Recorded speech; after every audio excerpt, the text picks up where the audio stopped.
The 2012 women's softball team is prepared to defend their NJAC regular season title as the 24th ranked team in the nation. Coach Kim Wilson brings back good quality pitching with a slight concern of inexperience. I think our pitching will be something that we look for. We return a lot of our hitters, so in that sense, I don't see a ton of weaknesses other than we have a couple kids that will probably contribute that don't have a lot of college experience, and they're just going to have to get it quickly. So. Starting pitcher Jamie Minix will have to take an important role not just as a player, but also as a teacher to incoming pitchers. I'm going to have to take the weight, to take the ball in my hands this year and be the leader, be the senior pitcher on the team. And, the other pitchers we have are, underclassmen, so I know I'm going to have to be a role model for them and, step it up and set the bar high so then, they can improve as well. One of the new additions for the Profs behind home plate is Hannah Shantz. Nicolina Veneziana will be showing her the basics as an incoming catcher. Whenever we're back there together, just try and tell her as much as I know. Help her with any questions that she may have. I'll try and guide her in the right direction. It's also my first year back there too. It's just I have experience of being a 4-year player, so that's the only difference I feel. But she's a great kid. She knows she learns well. She accepts her role. She looks for help, and that's all you can ask for of her. This team has what it takes to get the job done in the regular season, but now all they need is an NJAC tournament title. With the softball team, I'm Matt Nelson, All Access with the Profs. Coming off a 20-10 campaign, including a first-round loss in the Region 19 tournament, head coach Mike Tenaglia believes he has a very talented team and hopes that they can do well, not just as athletes, but also as students. We have a more athletic, more gifted team this year. My whole interest is that they do well academically and athletically, and that we can transfer them into 4-year programs where they will be successful. This year's team would like to demonstrate a positive outlook, whether they are a captain or just a team player.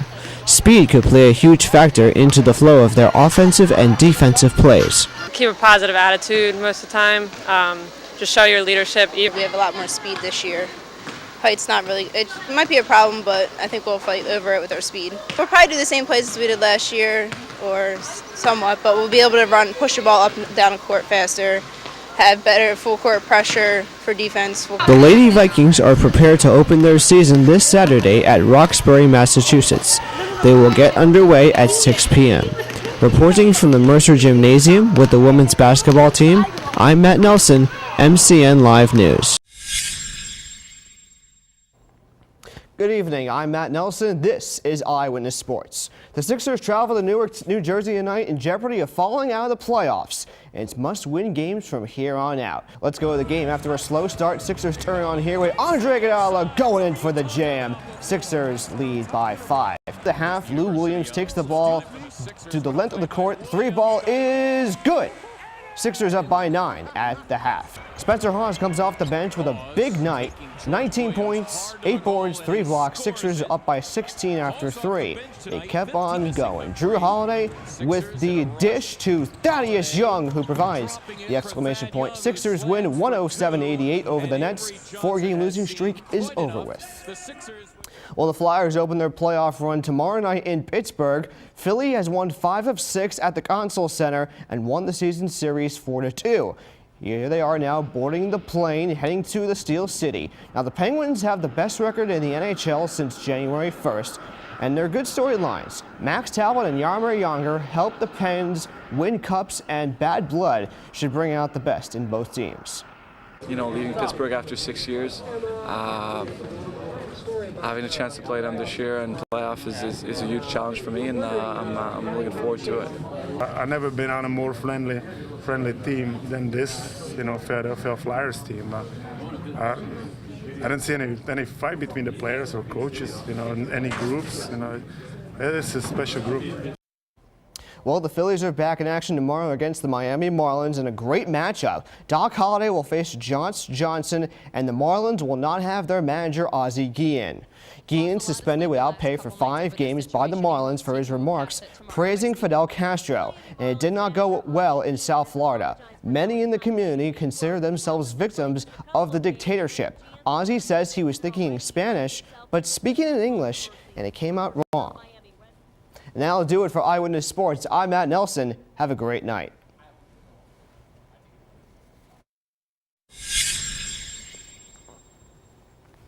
Good evening, I'm Matt Nelson with Eyewitness Sports. All of a sudden, it's a tight race atop the NBA's Atlantic Division. 76ers need a big win tonight against Boston in order to create some breathing room. A scary moment here in the first half. Celtics' Michael Petrus takes an awkward fall. He was taken off a stretcher. Second half, Elton Brand hits this jumper here for the Sixers. They are leading by 10. Then Andre Iguodala, Lou Williams for the alley-oop. Typically, it's Lou to AI. Fourth quarter, Sixers are currently in the lead, 93-78. Championship weekend taking place in Pennsylvania with local high school basketball teams playing for state titles. We go to AAA boys final. Newman Goretti taking on Montour in the fourth quarter. Jaquan Newton on the fast break. He'll slam this one home. It was a great one. The final seconds, Saints up 3. Montour gets a final look. It's blocked and the ball goes out of bounds. Whistle blows. Goretti is the winner, 48-45. Quadruple A girls final, Archbishop Carroll taking on Oakland Catholic, located in Pittsburgh. This inbounds play right here, a high screen, backdoor cut, and an easy bucket for Sarah Curran. Patriots defense dominated this game. Final score, Archbishop Carroll 56, Oakland Catholic 37, the second girls state title for Carroll. And today, Charlie Manuel confirms that Roy Halladay will be your opening day starter in Pittsburgh. That's not a surprise. Cole Hamels will start the home opener against Miami 4 days later. And also, Phillies send outfielder Dominic Brown to minor league camp. As far as the infield goes, the Phillies will miss both Chase Utley and Ryan Howard on opening day. Utley is out with chronic arthritis in his knee. Ryan Howard is recovering from the Achilles surgery. The Big Piece says he and Chase could not return to the starting lineup. I feel good. It's one of those things where I've looked at it as a blessing in disguise and just, try to get it right. That's it. I'm not going to get down or be negative about it. You got to stay positive in these situations because that's the only thing you can really do. And that'll do it for Eyewitness Sports. I'm Matt Nelson. Have a great night.